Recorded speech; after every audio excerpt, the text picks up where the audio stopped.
আজকে আমরা ঢাকা বিশ্ববিদ্যালয়ের যে নারী শিক্ষার্থীরা আছি, একই সাথে সারা ঢাকা শহর থেকে অন্যান্য নারীরা শিক্ষার্থীরা আমাদের সাথে যুক্ত হয়েছেন। আমাদের ঢাকা বিশ্ববিদ্যালয়ে যে পুরুষ শিক্ষার্থীরা আছেন, ছেলেদের হল থেকে মিছিল এসেছে।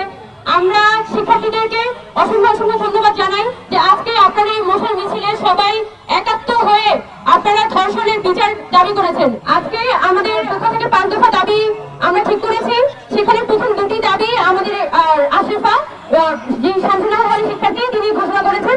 বাকি 3টি দাবি আমি এখানে বলছি। প্রথম 2টির মধ্যে আমরা বিশেষ করে এখানে বিশেষ ট্রাইব্যুনালের কথা বলেছি এবং বিশেষ ট্রাইব্যুনাল গঠনের জন্য 72 ঘন্টার আলটিমেটাম দিয়েছি। এবং পরবর্তী 3টি দাবি, নারী ও শিশু নিরাপত্তার প্রশ্নে স্বরাষ্ট্র উপদেষ্টা, আইন উপদেষ্টা, নারী ও শিশু বিষয়ক উপদেষ্টার ব্যর্থতার দায় স্বীকার করে জবাবদিহি করতে হবে। তারপর 4 নম্বর দাবি, সকল শিক্ষা প্রতিষ্ঠান ও কর্মক্ষেত্রে নারী ও শিশু নিপীড়ন বিরোধী সেল গঠন এবং সেলের কার্যকরী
চলছে।